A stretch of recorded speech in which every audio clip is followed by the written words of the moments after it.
Hello दोस्तों, स्वागत है आपका आज की इस नई वीडियो में। आप देख रहे हैं आपका यूट्यूब चैनल स्टडीफाई। तो दोस्तों, आज की इस वीडियो में आपको कक्षा 7वीं के लिए प्रतिभा पर्व मूल्यांकन वर्कशीट 2021-22 में है विषय विज्ञान, इनके सभी प्रश्न एवं उत्तर इस वीडियो के माध्यम से आपको बताएंगे।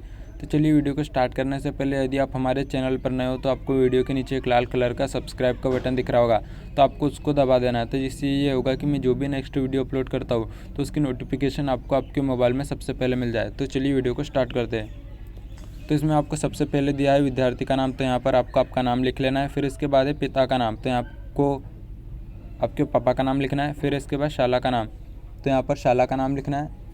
फिर इसके बाद यहाँ कक्षा का नाम लिखना है। तो चलिए बढ़ते हैं इनके प्रश्नों की ओर। तो सबसे पहले यहाँ दिया है खंड अ। फिर है यहाँ पर बहुविकल्पीय प्रश्न, जो है प्रश्न नंबर 1 से लेकर प्रश्न नंबर 8 तक।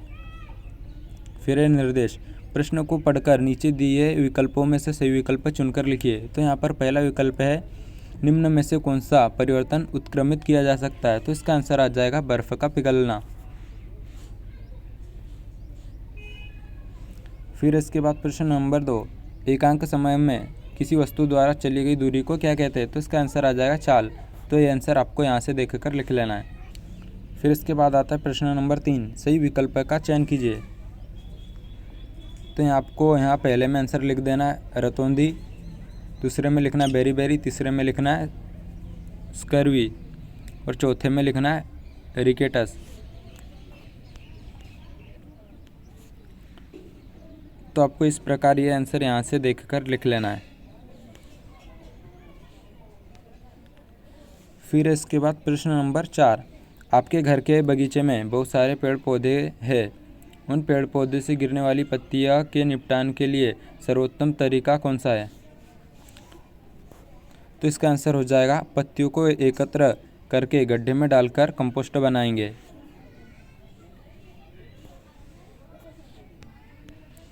फिर इसके बाद है प्रश्न नंबर 5, छाया देखने के लिए हमें निम्न में से कौन सी वस्तु आवश्यक नहीं है।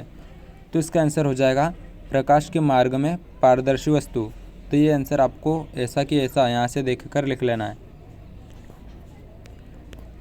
फिर इसके बाद आता है प्रश्न नंबर 6, जब कपड़े पर दूध को उड़ेलते हैं तो कपड़े पर मलाई रह जाती है। इस प्रक्रिया में पृथक्करण की कौन सी विधि का उपयोग किया जा रहा है। तो इसका आंसर है निस्यंदन।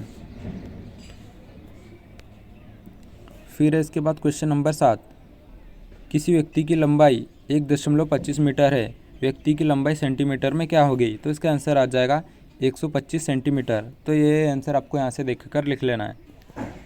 फिर इसके बाद प्रश्न नंबर 8, दिए गए परिपथ में दोनों तारों के मध्य किस वस्तु को रखने पर बल्ब जल जाएगा। तो इसका आंसर हो जाएगा लोहे की छड़। तो यहाँ से आंसर देखकर आपको लिख लेना है। इसके बाद है लघुत्तरीय प्रश्न, जो है प्रश्न नंबर 9 से लेकर 13 तक।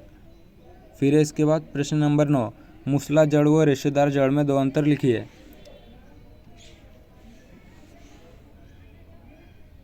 नंबर 1, मूसला जड़ के अंदर एक मुख्य जड़ पाई जाती है, जबकि रेशेदार जड़ में मुख्य जड़ का अभाव होता है। नंबर 2 में है मूसला जड़ लंबाई के अनुपात में, जबकि रेशेदार जड़ लंबाई चौड़ाई के अनुपात में बढ़ती है।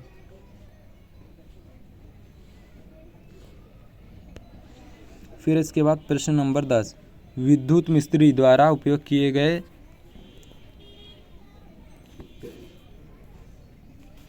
इसके बाद है प्रश्न नंबर 10, विद्युत मिस्त्री द्वारा उपयोग किए जाने वाले औजार जैसे पेचकस और प्लायर्स के हत्थों पर प्राय प्लास्टिक या रबर के आवरण क्यों चढ़े होते हैं। तो इसका आंसर लिखना है रबर और प्लास्टिक दोनों ही विद्युत रोधक पदार्थ है। विद्युत मिस्त्री के औजारों पर इनका आवरण होने से उपयोग करते समय करंट नहीं लगता। तो इस प्रकार यहाँ से आंसर देखकर आपको आपकी उत्तर पुस्तिका में लिख लेना है। फिर इसके बाद बढ़ते प्रश्न नंबर 11 की ओर, सरल रेखीय गति वो वर्तुल गति को उदाहरण देकर अंतर स्पष्ट कीजिए। तो इसका आंसर है, तो इसमें पहला पॉइंट है, यदि कोई वस्तु सरल रेखा में गति नहीं करे तो इसमें है पहला पॉइंट, यदि कोई वस्तु सरल रेखा में गति करे, सरल रेखीय, उदाहरण है चींटी का रस्सी पर चलना। नंबर 2 है वर्तुल गति, वृत्तीय पथ पर होती है, उदाहरण है सूर्य के चारों ओर पृथ्वी की गति। तो ये आंसर आपको यहाँ से देखकर आपकी उत्तर पुस्तिका में लिख लेना है। तो चलिए इसके बाद है प्रश्न नंबर 12, आप एक पारदर्शी कांच की शीट को पारभासी शीट में कैसे बदलेंगे, इसे करने के कोई 2 तरीके लिखिए। तो इसका आंसर है नंबर 1 शीट पर चिकनाई का लेप करके, नंबर 2 है शीट पर मोम की हल्की परत चढ़ाकर। तो ये आंसर आपको यहाँ से ऐसा कि ऐसा देखकर लिख लेना है।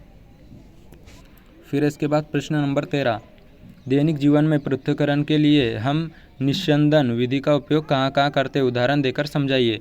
तो इसका आंसर लिखना है नंबर 1 जल एवं सरसों के तेल के मिश्रण का पृथक्करण। तो ऐसा आंसर आपको देखकर लिख लेना है।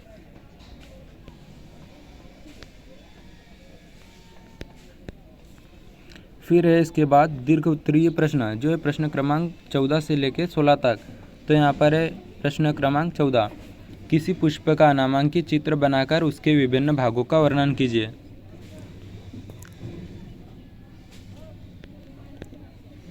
तो आपको ये चित्र आपकी उत्तर पुस्तिका में बनाकर इनके नाम भी लिख लेना है।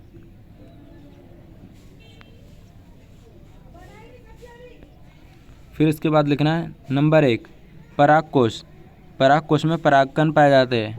नंबर 2 दल, ये कीटों को आकर्षित करता है। नंबर 3 है वर्तिकाग्र, इस पर परागकण चिपकते हैं। नंबर 4 अंडाशय, ये पुष्प का मादा जननांग है।